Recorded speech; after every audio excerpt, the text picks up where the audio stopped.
Some of you may know, or you may not know, for the last 20 years, I've been doing a regular weekly radio show with a very dear friend of mine, Luke Clayton, all over Texas, parts of Louisiana, Arkansas, oh my gosh, Oklahoma, New Mexico, but particularly in Texas.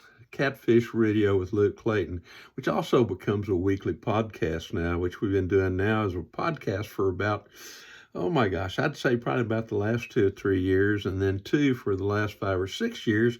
I've been working with Luke on a TV show with Jeff Rice. It's on Carbon TV and it's on YouTube as well by the same name, Sportsman's Life.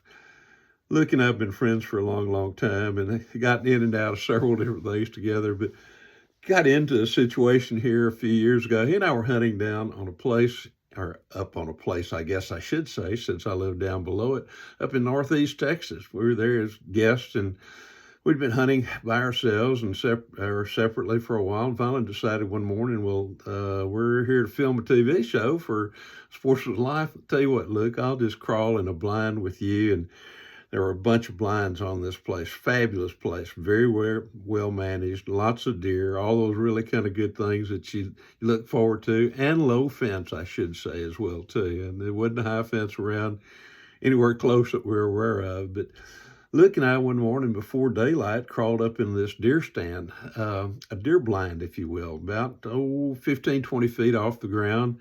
An old wooden box, had windows, small windows in the front and on either side, but not on the door side where we crawled into. And so we're up there for a long time, saw some deer, got a little bit of footage, and thought, you know what, it'd be really kind of cool. I always carry a Burnham Brothers C3 mouth-blown predator call. And I said, I'll tell you what, Luke, let's just see if we can call up something. It's about time to leave anyway and get back to camp to get a bite to eat. So I called, and of course, nothing came in that day. So we thought, well, good time to get back to camp.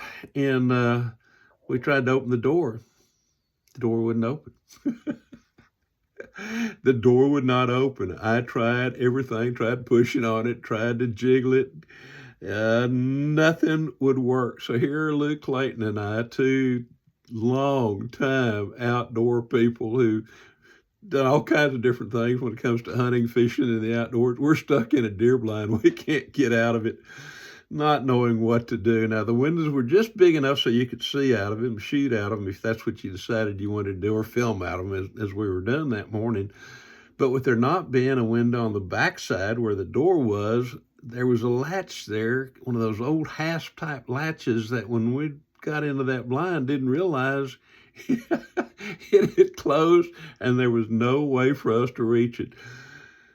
Had phones, but we were kind of embarrassed at the fact of trying to call somebody. So we just started trying to reach around as far as we could, and we could almost get there. And thankfully, I had carried a set of shooting sticks, a bipod set of shooting sticks up to the blind with me. And after lots of tries, I was finally able to use it kind of like a wedge, if you will, or a pincher wedge. And I was finally able to open the hasp, and Mr. Clayton and I were able to escape. But every once in a while, we'll get together and we'll start talking about being deer hunting somewhere together, and we'll go, you know, we almost were there for a whole lot longer than we wanted to be. But it's amazing how things sometimes happen when you're out in the woods. But it's always good to be there with a good friend when they do.